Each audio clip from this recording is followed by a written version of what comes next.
માત્ર 210 રૂપિયામાં આજે આપણે ટ્રેનમાં બેસી અમદાવાદથી મુંબઈ જઈશું. આ ટ્રેનનું નામ છે ગુજરાત સુપરફાસ્ટ એક્સપ્રેસ. ટ્રેન પકડવા હું વહેલી સવારે 7 વાગ્યે અમદાવાદ સેન્ટ્રલ રેલવે સ્ટેશન પર પહોંચી ગયો, જ્યાં પ્લેટફોર્મ નંબર 8 પર ઊભી જતી આપણી ટ્રેન બરાબર 7:10 થતાં જ ટ્રેન અમદાવાદ સ્ટેશનથી ઉપડી ગઈ. તો દોસ્તો, બિલકુલ એક્ઝેક્ટ ટાઈમ એટલે કે સવારે 7:10 આપણી ગુજરાત એક્સપ્રેસ ઉપડી ચૂકી છે અમદાવાદ જંકશનથી મુંબઈ સેન્ટ્રલ જવા માટે. પ્લેટફોર્મ નંબર છે અમદાવાદનો 8. તમે અહીંયાથી ચડી શકો છો. હવે ચાલો આગળ જે સ્ટેશન આવશે તમામની માહિતી હું તમને આપતો જઈશ, અને સાથે જ આ ટ્રેનને લગતી બીજી પણ વિગતો આપણે શેર કરીશું.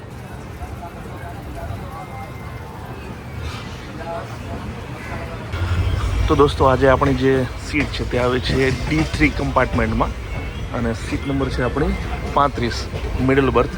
હજી સુધી બીજું કોઈ આવ્યું નથી, મને લાગે આગળ જઈને ચડશે. જો અત્યારે હું એકલો છું આખી સીટ પર, અને ટ્રેન પણ લગભગ 50% જ ફૂલ છે, 50% ખાલી છે. આગળ જતાં ભરાઈ શકે. જો સીટ જે છે એકદમ કમ્ફર્ટેબલ છે. વરસાદના કારણે રાત્રે અહીંયા થોડું પાણી ભરાણું છે.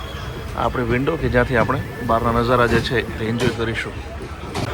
સુવિધાની વાત કરીએ તો આ નોન એસી ડબ્બો છે સ્વાભાવિક રીતે જ, અને પંખા જે છે તે જનરલમાં અને સ્લીપરમાં આવે એ પ્રકારના પંખા છે, અને ઉપર લગેજ રાખવા માટે આવા લાકડાનું જે ઉપરનું જે સ્ટેન્ડ આવે છે એ છે. જુઓ તમે સામે. ઠીક છે, ભાડું ઓછું છે એની સરખામણી બરાબર ગયો. બાકી સીટ જે છે ને ભાઈને પૂરેપૂરા માર્ક આપવામાં આવે. જો તો દોસ્તો, આપણી ટ્રેન છે એનું પહેલું સ્ટેશન આવી ગયું છે, જે છે મણિનગર. અમદાવાદનું જે મણિનગર છે એ છે આપણું પહેલું સ્ટેશન. 1 મિનિટનો હોલ્ડ છે. તમે અહીંયાથી પણ આ ટ્રેનમાં ચડી શકો છો.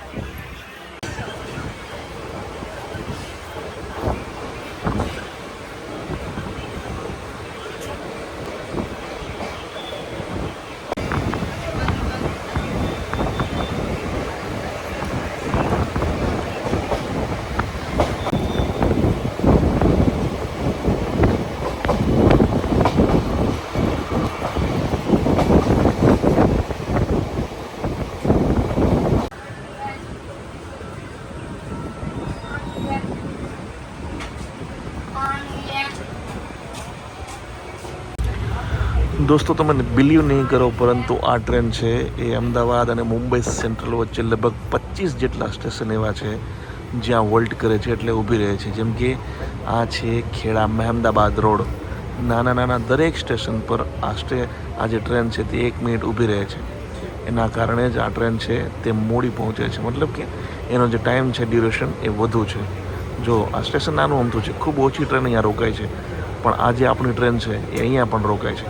એટલે જો તમને સમયની કોઈ તકલીફ ના હોય અને તમારે ટાઈમસર ક્યાંય પહોંચવું હોય તો જ આ ટ્રેન તમારા માટે બેસ્ટ છે. બાકી ભાડું ઓછું છે. જો તમારા માટે પૈસા પ્રાયોરિટી હોય તો પણ આ ટ્રેન તમે લઈ શકો છો, ટિકિટ બુક કરાવી શકો છો. તો હવે નડિયાદ નજીકમાં છે, અને આપણા જે ટીટી જેને કહેવાય, ટિકિટ ચેક કરવી, ટીસી, એ આવી ગયા છે. બધા ટિકિટ ચેક કરી રહ્યા છે. આમ તો આજે કોઈ લાગતું નથી કોઈ ટિકિટ વગર આવી હોય, કારણ કે આમ પણ લગભગ ટ્રેન ખાલી જ છે. અને ભાઈ તમને પણ ખાસ સૂચના, ક્યાંય બસ હોય કે ટ્રેન હોય, ટિકિટ વિના મુસાફરી ના કરતા. ભાઈ, ચરોતરનું હૃદય કહી શકાય એ જગ્યા એટલે કે નડિયાદ આવી ગયું છે, અને સમય થયો છે સવારના 7:50. અહીંયા થોડી વાર પછી સ્ટેશન આવશે જ્યાં આપણી જે ટ્રેન છે 1 મિનિટ હોલ્ડ કરશે.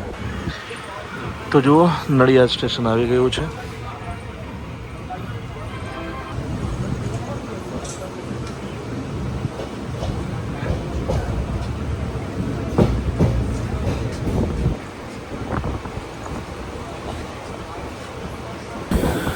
દોસ્તો, સમય થયો છે સવારના 8:09, અને અત્યારે આપણે આવી ગયા છીએ અમૂલ સિટી, મિલ્ક સિટી એવા આણંદમાં.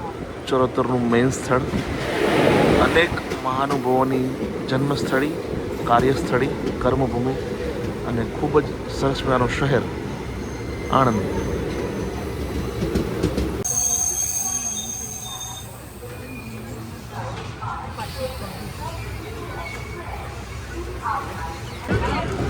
તો એક ટ્રેન જે છે એ વચ્ચે ઊભી હતી, એના કારણે હું તમને સ્ટેશન ના દેખાડી શક્યો. અહીંયા 2-3 મિનિટ આપણી ટ્રેન ઊભી રહી.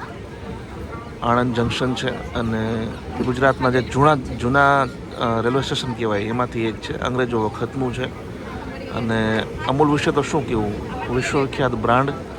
દૂધ હોય કે પછી કોઈ પણ વસ્તુ, અમૂલની વસ્તુમાં જોવાનું ના હોય. તો જો તમે આણંદના છો તો જરૂર કોમેન્ટ કરજો તમારા ગામ વિશે. દોસ્તો આમ તો ટ્રેનમાં કોઈ પણ સિઝનમાં મુસાફરી કરવાની મજા હોય છે, પરંતુ ચોમાસું છે ને એ ટ્રેનમાં મુસાફરી કરવાની બેસ્ટ સિઝન છે મારા મત મુજબ. કારણ કે વરસાદના કારણે જે લીલોતરી છે ને એ આપણા મનને મોહી લે છે અને જોવાની પણ એકદમ મજા આવે છે. જુઓ હાલમાં જ્યારે આપણે અહીંયા પસાર થઈ રહ્યા છે, દરેક જે ખેતર આવે છે, જે વાડી આવે છે, વનવગડો આવે છે, એકદમ લીલોછમ છે, જોવાની પણ મજા આવે અને જે અમારો સફર છે એ પણ આનંદમય બની જાય. શું કહો છો, કઈ સિઝનમાં તમને ટ્રેનમાં મુસાફરી કરવાની મજા આવે? કોમેન્ટમાં જરૂર જણાવજો. મને તો ચોમાસામાં મજા આવે. દોસ્તો સવારે 8:45નો સમય થયો છે અને આપણે પહોંચી ગયા છીએ વડોદરા જંકશન પર. પ્લેટફોર્મ નંબર 1 અને આ છે આપણી મુંબઈ સેન્ટ્રલ જવા માટેની ટ્રેન. જો આ ટ્રેન અહીંયા ઊભી છે. 5 મિનિટનો વોલ્ટ છે. સૌથી વધુ સુરત અને વડોદરામાં વોલ્ટ હોય છે અને એકદમ ભરચક આ રેલવે સ્ટેશન. અત્યારે સવારનો સમય છે, જેમ જેમ દિવસ વધતો જશે બીજી ટ્રેન આવશે એમ આખી જે રેલવે સ્ટેશન છે ને ફૂલ હોય છે. તો 5 મિનિટના વોલ્ટ બાદ વડોદરાથી આપણી જે આ ટ્રેન છે તે રવાના થઈ ચૂકી છે. હવેનું જે મોટું સ્ટેશન આવશે તે આવશે ભરૂચ જંકશન. વચ્ચે પણ ઘણી બધી જગ્યાએ આપણી ટ્રેન ઊભી રહેવાની છે, નાના નાના ઘણા બધા સ્ટેશન. પણ હવે પછીનું મોટું સ્ટેશન હશે ભરૂચ. વડોદરા જંકશનને આપણે બાય બાય કરી દઈએ. અહીંયાથી પણ ઘણા બધા લોકો ચડ્યા છે અને હવે જે ટ્રેન ખાલી હતી એ હવે લગભગ ફૂલ થઈ ગઈ છે.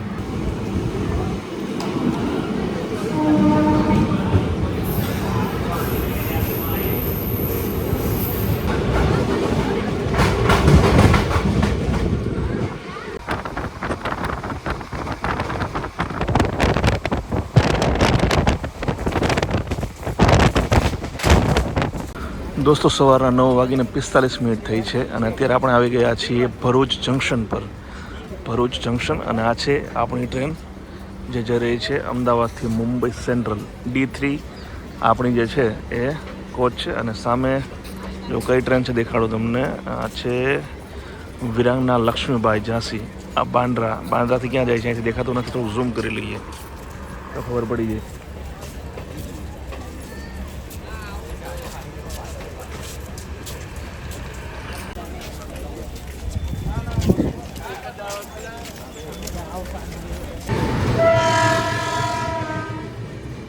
દોસ્તો અહીંયાથી પસાર થઈ રહી છે બાંદ્રા જમ્મુ તાવી એક્સપ્રેસ, જે જમ્મુ તાવી કાશ્મીરથી જઈ રહી છે બાંદ્રા મુંબઈ.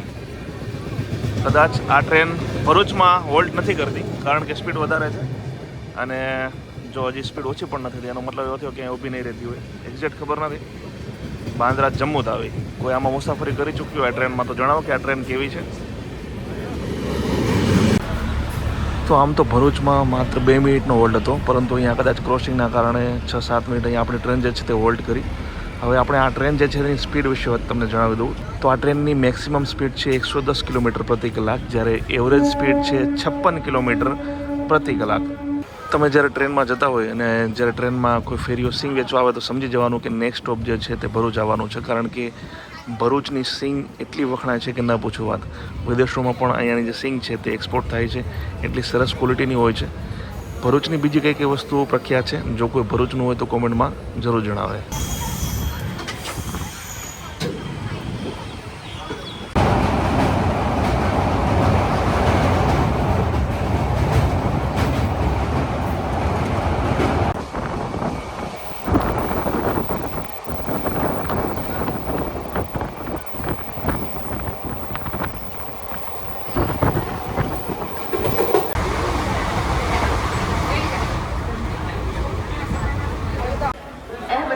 દોસ્તો સવારે 10:52 થઈ છે અને આપણે આવી પહોંચ્યા છે સુરત જંકશન પર.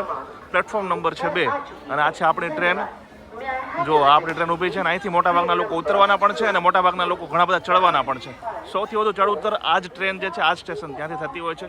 સુરત હવે સૌથી મોટું જે રેલવે સ્ટેશન આવશે તે લાસ્ટ આવશે મુંબઈ સેન્ટ્રલ. સુરત બાદ આ ટ્રેન 11:19 નવસારી, 11:39 બિલીમોરા, 12 વલસાડ, 12:38 વાપી, 2:48 બોરીવલી અને 3:29 દાદર થઈ બપોરે 4 વાગ્યે મુંબઈ સેન્ટ્રલ પહોંચાડે છે. મતલબ કે અમદાવાદથી મુંબઈ સેન્ટ્રલ વચ્ચેનું 493 કિલોમીટરનું અંતર કાપતા આ ટ્રેનને 8 કલાક અને 50 મિનિટ જેટલો સમય થાય છે. જો તમે પણ આ ટ્રેનમાં મુંબઈથી અમદાવાદ કે અમદાવાદથી મુંબઈ કે પછી અન્ય કોઈ 2 સ્ટેશન વચ્ચે સફર કરી ચૂક્યા છો તો તમારો અનુભવ કોમેન્ટમાં જરૂર જણાવજો. અને આવા જ વિડીયો આગળ પણ જોવા માટે અમારી ચેનલને અત્યારે સબસ્ક્રાઇબ કરી લો. જય જય ગરવી ગુજરાત. જય હિન્દ.